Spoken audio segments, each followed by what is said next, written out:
But Ange has had so many injuries to deal with this season. Give him a chance when players start returning. Those are the type of comments that I've been getting over the last few months on my YouTube channel. Well, he said himself pre-match today that we've pretty much got a fully fit squad again. Everyone's at a decent fitness level, yet we're watching the same dross we were when 10, 11, 12 players were out injured. The players are the reason that we are not first, second, third, fourth, fifth, sixth. They are not good enough to be competing with the top level opposition in this league. The owners and their lack of investment and their failure of this football club over the last 20 plus years are the reason we are not first, second, third, fourth, fifth, sixth. But Ange Postecoglou is the reason that we are 14th. We have a better squad than 14th. We have a better squad than half of the teams above us. And the reason we are not above those teams is because the managers in charge of those teams get the best out of the players that they have. They make the most out of what they've got, and they play to their team's strengths. They play to their players' strengths. Our manager doesn't. He keeps persisting with inverted fullbacks, which has cost us so many goals in games this season. He keeps persisting with that high line.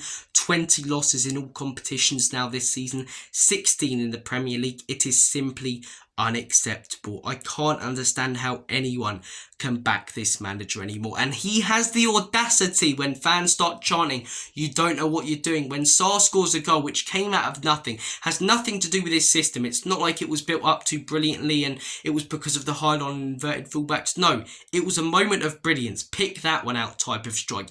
And he has the audacity after that to go over to the away fans, or not even go over to them, but look at them and cup his ears. Is he taking the mick? You want to cup your ears at those that have paid 50 to 60 quid for tonight, that have probably had to leave work early to get to tonight, that are likely season ticket holders with many points on their tickets, which means they've spent thousands of pounds over the years, and you want to cup your ears at them when we score a goal out of nothing that ends up getting disallowed because they're frustrating and questioning what you're doing because we're sat 14th because of your stupid tactics. Really? It's not the first time he's had a bust up with fans as well, or had a controversial moment with fans. Didn't go over to them after the game either. He can't handle the fact that his tactics, his superior knowledge of football isn't working out in the Premier League. It's not suited to this league. He is not good enough. We will not win anything under this manager. I've been saying it for a while now. I've been Ange out since the back end of last year, October, November time, and I don't understand how anyone can back a manager who's led us to 20 losses in all competitions, who's led us to a 53% loss ratio, which is the worst that we've had in the Premier League era. It's insanity. It really is. The performances week after week are pathetic, whether we have 12 injuries or none. The system, as I say, does not work. He could be managing a team with prime Messi, prime Ronaldo, prime Maldini at the back, and he'd probably still finish second in this Premier League. His tactics are not good enough.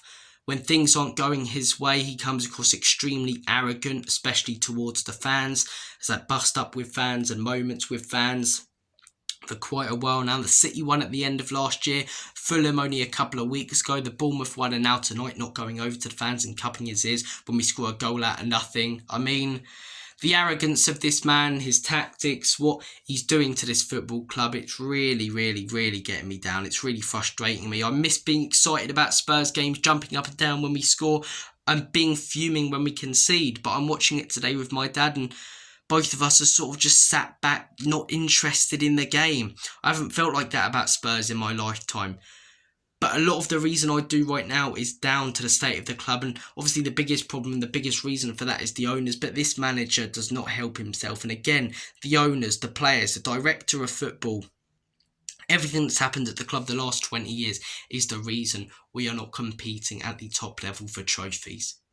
But the reason we are not even competing and in the conversation for Europe in the top half of the table, and the reason we are closer to a relegation battle than we are the top half, is because of Ange Postecoglou. his mismanagement of players. You play two fullbacks who are used to sprinting out wide and invert them into the midfield consistently, even though it constantly leads to teams winning it off us in transition and breaking on us with acres of space in wide areas. The high line is stupid. It hasn't worked at Spurs. I mean, it was two rubbish teams tonight. Chelsea didn't do anything special in my opinion, you know. But they probably could have won that game 3 or 4-0. We had that Son chance, which was brilliantly saved by Robert Sanchez. But Chelsea had the chances early on. They had the Caicedo goal that was disallowed. I don't think it should have been. I think the Sarr goal, what a strike it was. But I think it was the right choice to disallow that. And obviously they had that goal where it's just horrendous defending from us defenders at 6s and 7s. And it's a fantastic ball from Cole Palmer, who was pretty non-existent for most of the game, but then pulls out a moment of magic like that. They've got players who can produce moments like that, whereas we don't. I thought it was two rubbish teams tonight. Chelsea had a great start to the season. The last few months, they've been nothing special. Watching them against Arsenal, watching them tonight, I think Man City will tip them for top 4.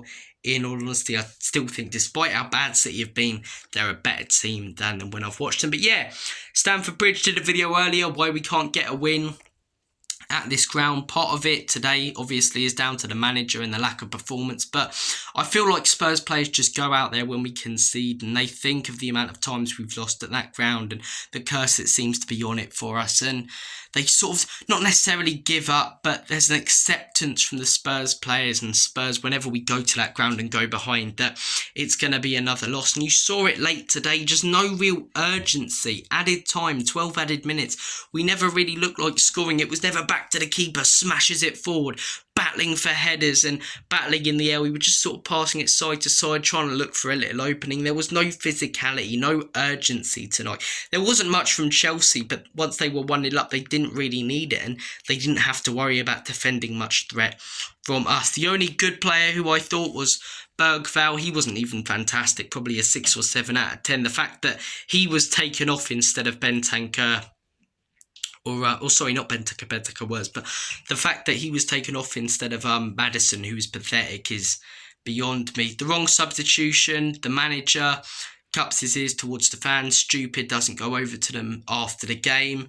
I've said for so long he's on borrowed time, but I've accepted the fact now that he's not going to go until the Europa League's over. And if we win that Europa League, he's here next season. And by default, he probably deserves to be. But if you find this football entertaining, if you're watching that tonight and watching us getting peppered by a bang average Chelsea team for a lot of that game, I don't know what you're watching. I thought it was two rubbish teams, one slightly better than the other, one that took their chances and one that barely created any. In all honesty, man of the match, I think I'd say that was pretty good for them. Palmer with that good cross, but they didn't really have any great performances.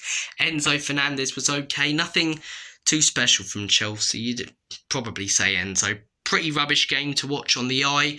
Yet another Spurs loss, 20 this season, 16 in the Premier League. Ange out, Lange out, Enoch out, Levy out. Guys, God bless. Take care of yourselves. Have a smashing rest of your evening and weekend coming up. Take care, and as always,